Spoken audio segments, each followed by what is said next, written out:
Hi friends, welcome to finance focus. आज हम देखेंगे कि एफएनओ क्या होता है। आपने futures and options stock market के ट्रेडिंग के संदर्भ में इसके बारे में कई बार सुना होगा कि एफएनओ ट्रेडिंग हो रही है या ऑप्शंस खरीदे, फ्यूचर्स खरीदे, जो भी है। सो ये कंसेप्ट क्या है? तो ये जो फाइनेंशियल कंसेप्ट है इसे मैं एकदम डिटेल में समझाऊंगा। अगर आपने एफएनओ का नाम कभी नहीं सुना है, इसके बारे में आपको कोई भी जानकारी नहीं है, तो भी पूरा कंसेप्ट आप इस वीडियो में समझ जाएंगे। फिर हम देखेंगे कि ट्रेडिंग वगैरह कैसे होता है, उसका भी थोड़ा इंट्रोडक्शन देखेंगे। लेकिन आज हम कंसेप्ट क्लियर करते हैं कि एफएनओ चीज क्या है। सो फ्यूचर्स एंड ऑप्शंस दोनों डेरिवेटिव प्रोडक्ट्स है, ये फाइनेंशियल प्रोडक्ट्स है। ये एक तरह के फाइनेंशियल कॉन्ट्रैक्ट्स होते हैं जो कोई भी दो पार्टीज करते हैं। सो आप समझ लीजिए यहाँ पर है राम और जुबैर, इनके बीच में कॉन्ट्रैक्ट हो रहा है, तो इस कॉन्ट्रैक्ट के टाइप्स आप कह सकते हैं फ्यूचर्स एंड ऑप्शंस होते हैं। अब ये जो कॉन्ट्रैक्ट्स होते हैं, इनकी वैल्यू जो है वो किसी भी अंडरलाइनिंग एसेट से होती है। वो अंडरलाइनिंग एसेट हो सकती है ऑयल, हो सकता है किसी कंपनी का स्टॉक, हो सकता है कोई और वस्तु, कोई और कमोडिटी। तो ये जो है किसी भी underlining asset, group of asset, या कोई भी एक बेंचमार्क ले लो, जैसे कि निफ्टी एक बेंचमार्क होता है, तो कोई भी ऐसा एक बेंचमार्क लेकर कॉन्ट्रैक्ट कर सकते हैं दो लोग अपने बीच में, जो फ्यूचर्स और ऑप्शंस होता है। सो पहले हम देखते हैं कि फ्यूचर्स क्या चीज है। सो देखिए, फ्यूचर्स बड़ी सिंपल सी चीज है। ये एक प्रॉमिस है कोई भी चीज को बाय या सेल करने के लिए, वो भी एट अ गिवन प्राइस, लेकिन फ्यूचर में ट्रेड होगा। तो वही हमारे जो है, आप समझ लीजिए रमेश और जुबैर यहाँ है। रमेश को कोई चीज बेचनी है, जुबैर को कोई चीज खरीदनी है, लेकिन डेट फ्यूचर का है, लेकिन वो आज ही ट्रेड निश्चित कर रहे हैं। इसका मैं आपको एग्जांपल बताता हूं। समझिए कि रमेश जो है बिस्किट मैन्युफैक्चरर है, जिसे 500 किलो गेहूं खरीदना है अगले महीने। और आप जो हो जुबैर एक फार्मर है जो गेहूं प्रोड्यूस कर रहा है। उसे पता है कि अगले महीने उसके पास व्हीट आने वाला है, गेहूं आने वाला है बेचने के लिए। अब दोनों को पता है कि अगले महीने दोनों के पास जो है ट्रेड की रिक्वायरमेंट है।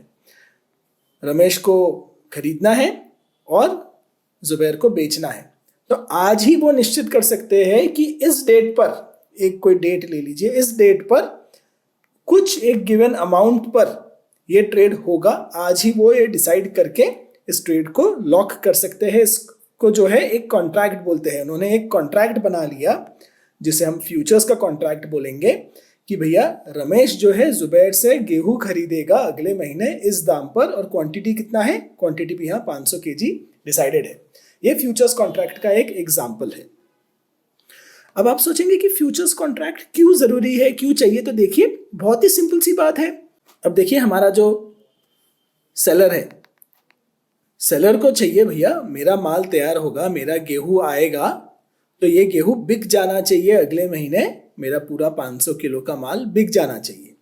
और जो बायर है वो कह रहा है कि देखिए मुझे रेट कल क्या होगा, अगले महीने रेट होगा, कहीं पर वॉर होगा, कुछ होगा, मेरा रेट चेंज नहीं होना चाहिए। मैं आज ही भैया, मेरा तो रिक्वायरमेंट है, मैं आज ही रेट जो है लॉक करके अपना सप्लाई सिक्योर कर लेता हूँ। तो दोनों की जरूरत एक तरह से पूरी हो रही है। एक जन को सप्लाई की गारंटी चाहिए, एक जन को भैया बेचने पर मुझे पैसा मिल जाना चाहिए, उसकी गारंटी चाहिए। तो फ्यूचर्स कॉन्ट्रैक्ट दोनों के लिए जो है विन विन हो जाता है। फ्यूचर्स कॉन्ट्रैक्ट की कुछ और चीजें जानिए। पहला तो ये एक बाइंडिंग प्रॉमिस है। तो आप जो है, अगर रमेश कह रहा है मैं खरीदूंगा तो उसे खरीदना होगा, और जुबैर कह रहा है मैं बेचूंगा तो मुझे बेचना होगा। अगर कॉन्ट्रैक्ट का जो डेट आ गया जिस दिन का, उस दिन कोई भी एक पार्टी खरीद नहीं पाया, तो उन्हें मार्केट से जो है रिक्वायरमेंट पूरी करनी होगी। मार्केट से रिक्वायरमेंट पूरी करने को क्या कहते हैं कि भैया जुबैर को फिर जाना होगा मार्केट में, और जिस भी भाव में गेहूं मिल रहा होगा उसे रमेश को खरीद के प्रोवाइड करना पड़ेगा। भले ही उन्होंने 500 रुपया निश्चित किया था, अब दाम 800 हो गया, कोई फर्क नहीं पड़ता, जुबैर को जो है 800 रुपये में खरीद कर देना होगा। और अगर समझिए कि किसी वजह से अब रमेश की रिक्वायरमेंट नहीं रही, तो यहाँ पर रमेश को भी जो है जुबैर से माल लेके मार्केट में, भले ही वो 300 रुपये में बिक रहा हो 500 के जगह, यहाँ से लेकर घाटा जो हो वो रमेश का है, ये माल लेकर उन्हें बेचना होगा। तो ये एक बाइंडिंग प्रॉमिस हो जाता है। ये आप समझिए कि ये होना ही है इस प्राइस में। सो दोनों पार्टीज ने रिक्वायरमेंट अपनी पहले ही डिसाइड कर ली थी क्वांटिटी के साथ। अब ये तो देखिए दोनों पार्टीज यहाँ पर जो है कुछ एक एक्चुअल बिजनेस कर रहे हैं जिसकी वजह से उन्हें चाहिए। लेकिन जब लोग स्टॉक में ट्रेडिंग करते हैं, मार्केट में कमोडिटीज में ट्रेडिंग करते हैं, तो या तो वो आर्बिट्राज के लिए ये काम कर रहे हैं या स्पेक्यूलेशन के लिए। ज़्यादातर हम क्या है, हम जैसे निवेशक क्या करते हैं, स्पेक्यूलेट करते हैं, स्टील का भाव बढ़ेगा गिरेगा, तो ये सारे स्पेक्यूलेशन में हम ट्रेड करते हैं। आर्बिट्राज जनरली होता है कि हमें पता है कि किसी मार्केट में रेट ज़्यादा है, किसी मार्केट में कम है, तो उसके बीच का काम करने के लिए भी लोग करते हैं। बट ज़्यादातर समझिए या तो आप सच में गेहूं का कुछ करने वाले हो इसलिए आप उसमें ट्रेडिंग कर रहे हो, राइट, या फिर आप स्पेक्यूलेशन कर रहे हो। बड़ा सिंपल। अब एक चीज आप पूछेंगे कि ऑयल की प्राइसेस पिछले साल नेगेटिव गए थे, आप सबने हेडलाइंस देखे होंगे कि -$34 तक भी जो है ऑयल का प्राइस चला गया था। वो क्यों गया था? क्योंकि कई सारे लोग स्पेक्यूलेशन के लिए खरीद रहे थे फ्यूचर्स जो है, और फिर क्या हुआ कि डिमांड पैंडेमिक की वजह से इतनी ज़्यादा गिर गई कि उसके लिए एक्चुअल बायर्स थे ही नहीं मार्केट में। तो जो ऑयल के सेलर्स थे बोल रहे थे भैया आप जो है ये ऑयल तो लो भाई, हम तो डिलीवरी देंगे क्योंकि आपने खरीदा हुआ है। तो खरीदने वालों के पास तो भाई रखने की जगह क्या है, उन्हें कोई काम ही नहीं है ऑयल का, तो प्राइस गिरते गया, भैया हम पैसे देंगे लेकिन ले जाओ, ये मुसीबत मेरे सर पर मत डालो। तो इसलिए प्राइस नेगेटिव में चला गया था क्योंकि कोई एक्चुअल यूसेज नहीं था, स्पेक्यूलेशन था। कोई उतना ऑयल स्टोर ही नहीं कर सकता अपने पास। काफ़ी लोगों के घरों में भी लोगों ने ऑयल डिलीवर कर दिए थे। अगर 100 बैरल्स जितना क्वांटिटी था तो लोगों के घर में भी डिलीवर हो गया था, वो बात अलग है। लेकिन नेगेटिव प्राइसिंग चला गया था। ऐसा भी एक बहुत ही एक्सट्रीम इवेंट हुआ है कि प्राइस गिरते गिरते लोग स्पेक्यूलेट करते गए और कितना गिरेगा प्राइस, और गिरते गिरते ऑयल का प्राइस नेगेटिव में चला गया। बहुत मज़ेदार सिचुएशन हुई थी। ये देखिए यहाँ पर उसका जो है न्यूज़ का भी स्क्रीनशॉट है कि स्पेक्यूलेटर्स जो है डिलीवरी नहीं ले पाए थे, और यहाँ पर जो है ये हुआ था अप्रैल 2020 में कोविड के पैनिक के दौरान। अब फ्यूचर्स कॉन्ट्रैक्ट में एक इनिशियल मार्जिन होता है, वो भी मैं आपको समझाता हूँ, लेकिन उसके पहले मैं आपको एक कॉशनरी बात बता दूँ। ये वीडियो जो है खाली इंफॉर्मेशनल पर्पस के लिए है। इसमें मैं जो है आपको कोई ट्रेड लेने नहीं कह रहा हूँ, मैं आपको सिर्फ कंसेप्ट्स बता रहा हूँ। तो यहाँ पर जो है बहुत रिस्की होते हैं ये ट्रेड्स, तो ये बात को आप समझिए। एजुकेशनल वीडियोस के लिए आप चैनल को सब्सक्राइब भी कर लीजिए, अच्छा लग रहा हो तो वीडियो लाइक कीजिए। लेकिन स्पेक्यूलेशन मेरे वीडियो देख के आप ये मत समझिए कि आपको ट्रेडिंग करना ज़रूरी है। रिस्क को समझिए, बहुत रिस्की होता है ये। मैंने इन्वेस्टमेंट और रिस्क और एंजाइटी पर कई वीडियोस बनाए हैं, उन्हें भी देखना। लेकिन याद रखिए मैं सिर्फ एजुकेशन कर रहा हूँ, मैं आपको कोई स्टॉक खरीदने की राय नहीं दे रहा हूँ, कोई ट्रेड लेने की राय नहीं दे रहा हूँ। अब यहाँ पर ये जब ट्रेड होता है फ्यूचर्स का, सेलर्स एंड बायर्स जो है वो एक इनिशियल मार्जिन देते हैं। ये मार्जिन क्या होता है वो समझते हैं हम, और ये मार्जिन जो है वो एक तरह से लॉक इन या गारंटी बन जाता है कि भैया अब खाली हवा की बात नहीं है, कुछ पैसे टेबल पर रखे गए हैं। तो मार्जिन बेसिकली पैसे दिए गए हैं, और प्राइस मार्जिन के ऊपर जब जाता है या मार्जिन के बियॉन्ड जाता है तो उसे मार्जिन कॉल कहते हैं। तो इसे हम एक एग्जाम्पल के द्वारा समझेंगे। तो अगेन हमारे रमेश भाई ने कहा कि 500 रुपये का माल मैं आपसे लूंगा जुबैर भाई से, राइट, अगले महीने 5 तारीख को। तो ये जो है एक ट्रेड हुआ या एक कमिटमेंट हुआ। अब इसमें जो है दोनों पार्टी कुछ एक पैसे टेबल पर रख देंगे आज ही। तो 500 रुपये का ट्रेड है तो दोनों पार्टी समझो 50-50 रुपये या 100-100 रुपये टेबल पर रख देंगे जो जमा है। तो जुबैर कह रहा है कि देखो मैं तो ये ट्रेड करूंगा इसलिए मैं 50 रुपये डाल रहा हूँ, और ये जो है रमेश कह रहा है कि हाँ मुझे तो खरीदना है, मैं 50 रुपये समझ लो एडवांस दे रहा हूँ। ये इन दोनों का मार्जिन है इस ट्रेड में आगे बढ़ने का। अब समझिए कि इसका प्राइस तो लाइव मार्केट में चल रहा है इस डेट पर, ये जो कमोडिटी बिकने वाला है, तो इसका जो प्राइस है वो समझो 450 के अब नीचे जाने लग गया। मार्जिन तो इन्होंने 50 रुपये दिए हैं, तो दोनों जन को मार्जिन कॉल आ जाएगा 460 या 470 रुपये के आसपास ही भैया, कि आपने 50 रुपये का जो मार्जिन दिया है अब वो बहुत एज के पास आ गया है, आप थोड़ा और मार्जिन डालो, और 20-20 रुपया या 30-30 रुपया मार्जिन डालो, वरना आपका ट्रेड यहीं पे आज के भाव में हम बेच देंगे, आपका मार्जिन जो है पूरा घाटे में आज ही बिक जाएगा, कोई और ले जाएगा ये ट्रेड। सो इसमें जो है दोनों पार्टीज जो है कुछ एक अमाउंट, राइट, जैसे मैंने आपको बताया 50 रुपये 100 रुपये जो भी है, 20% समझिए दोनों पार्टी रखती है टेबल पर कि ये मेरा कमिटमेंट है इस ट्रेड के लिए। फिर इसमें प्रॉफिट लॉस कैसे होता है? बड़ी सिंपल बात है। अगर किसी ने 500 में खरीदा था और वो डेट आते आते भाव 520 का हो गया, तो जिसने खरीदा था वो बंदा जो है बोलेगा भैया 520 का माल 500 में मिल गया, तो 20 रुपए का मुनाफा हो गया। जिसने बेचा था, अगर वो भी स्पेक्यूलेटर था, ट्रेडर था सच में, उसके पास गेहूं नहीं थे, तो उसको मार्केट में 520 रुपए में खरीद के 500 में देना पड़ा, तो समझ लीजिए 20 रुपए का घाटा हो गया। तो जितना मार्केट में वोलेटिलिटी आ सकता है उतना जो है मार्जिन कवर कर लेता है। सो ये हुआ मार्जिन कि इनिशियल आप कुछ अमाउंट दे रहे हैं। मार्जिन कॉल के बारे में आपको और समझना है तो आप कमेंट कीजिए, मैं डिटेल में एक्सेल में एक वीडियो बनाकर आपको मार्जिन जो होता है और डिटेल में समझाऊंगा। बट ये समझिए दोनों जन ने एक तरह से, दोनों पार्टी ने डिपॉजिट दिया है, और ये डिपॉजिट जो है दोनों पार्टी का कमिटमेंट है इस ट्रेड के प्रति। अब फ्यूचर्स ट्रेडिंग कैसे होता है उस पर हम वापस आएंगे। अब हम पहले ऑप्शंस को समझते हैं कि ये ऑप्शंस क्या होता है। सो दोस्तों, जैसे कि ऑप्शंस नाम ही सजेस्ट करता है कि ये एक राइट या ऑब्लिगेशन होता है किसी चीज को किसी प्राइस पर लेने का या देने का। लेकिन यहाँ पर जो है ये फ्यूचर्स से डिफरेंट इस तरह है कि यहाँ पर सिर्फ एक ऑप्शन है आपके पास, जो है यहाँ पर कंपल्शन नहीं है ये करने का। इसका अगर हम एग्जाम्पल समझे, सो समझिए रमेश को 5 लाख रुपए में ये जमीन बेचनी है और जुबैर ने कहा कि ओके, ये ऑप्शन मैं परचेज कर रहा हूं 5 लाख रुपए में इस जमीन को खरीदने का, जिसके लिए जुबैर ने 50,000 रुपए जो है अपना मार्जिन भी दे दिया।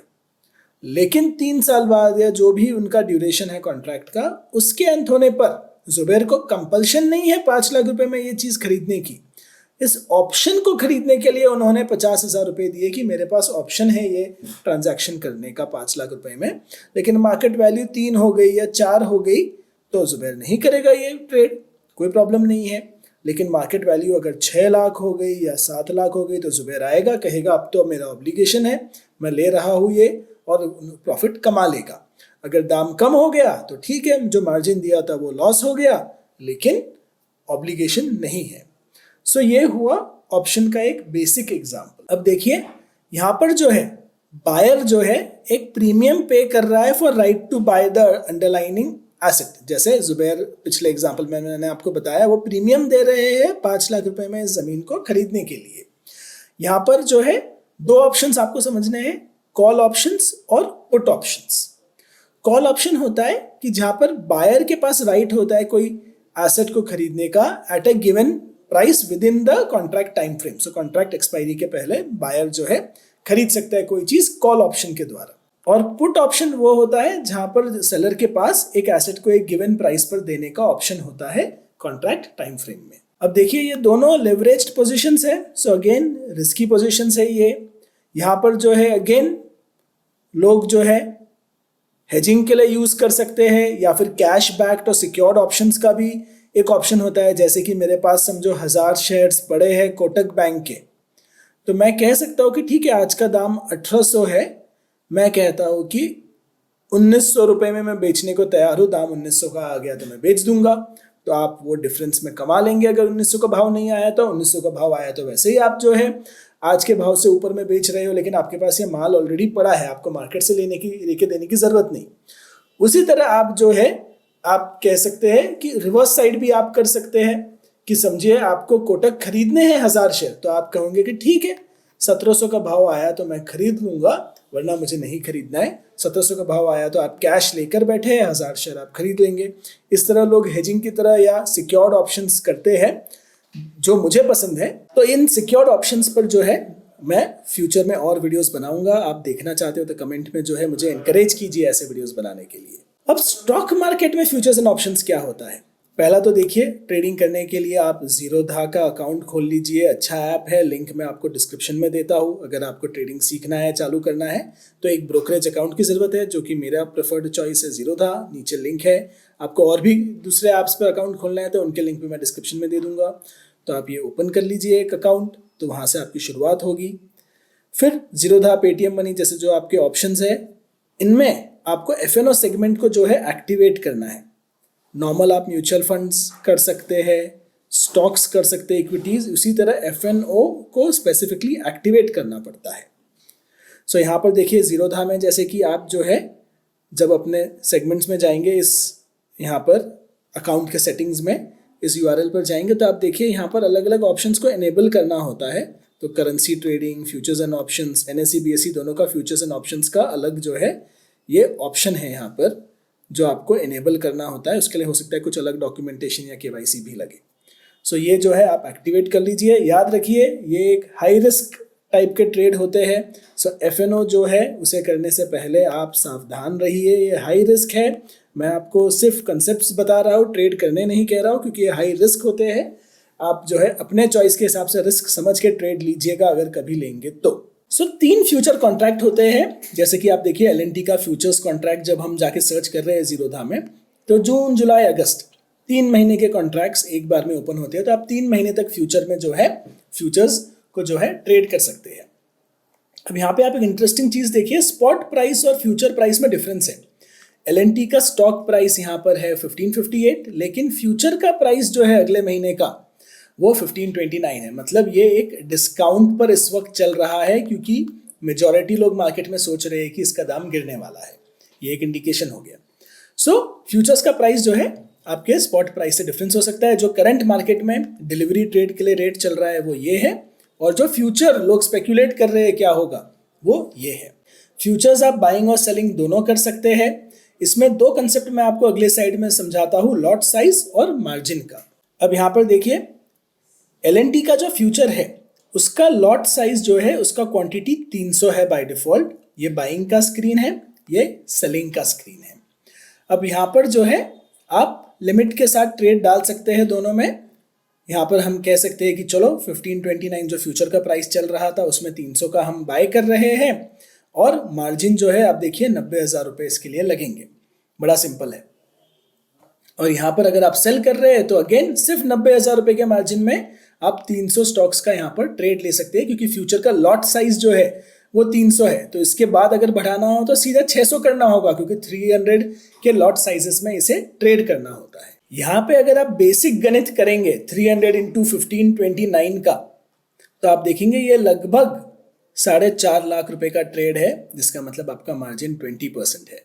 अब फ्यूचर्स का जो एक्सपायरी है राइट, वो मंथ के लास्ट थर्सडे पर होता है राइट, और स्पॉट और फ्यूचर का प्राइस जो है इस डे पर कन्वर्ज हो जाता है। तो जुलाई का फ्यूचर्स जो है जुलाई के लास्ट थर्सडे जब एक्सपायरी होगा उस दिन आके कन्वर्ज हो जाएगा स्पॉट प्राइस के साथ। अब यहाँ पर जो है आप एक चीज का ध्यान दीजिए, अगर थर्सडे किसी कारणवश छुट्टी हुई तो उसका पिछले दिन जो है लास्ट वेडनेसडे जो होगा थर्सडे के पहले, वो हो जाएगा एक्सपायरी का दिन।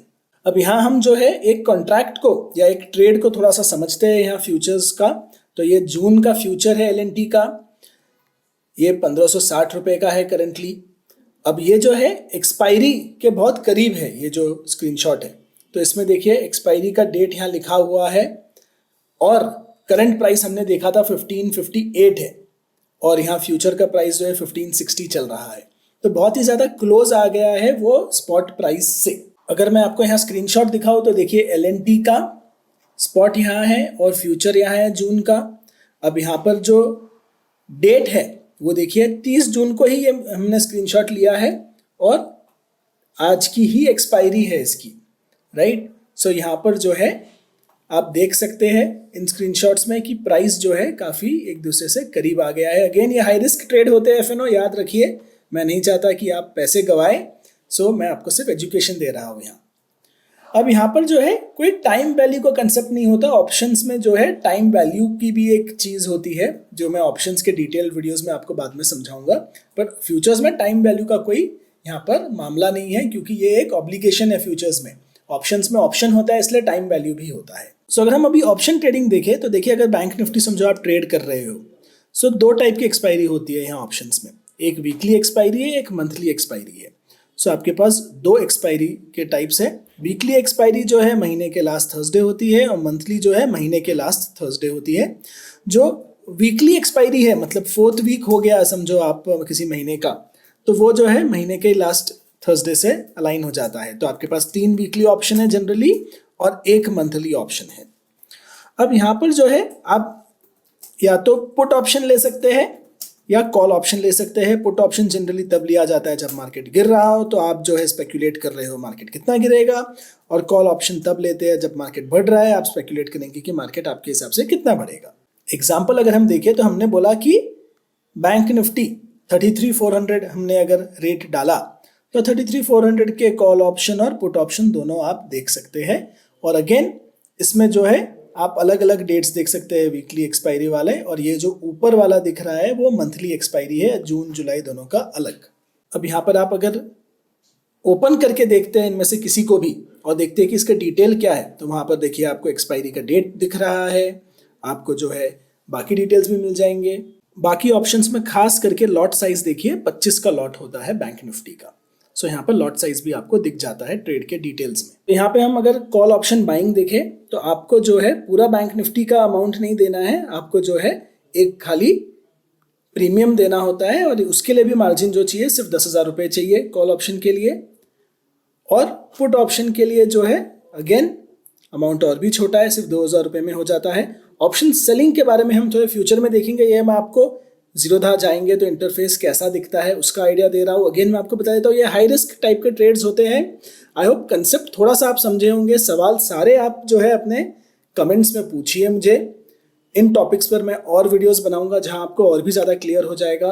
आपको डिटेल में जो है इसमें कई सारे कंसेप्ट होते हैं, उन्हें मैं क्लियर करूंगा। So look forward to those videos. Channel को प्लीज़ सब्सक्राइब कीजिए।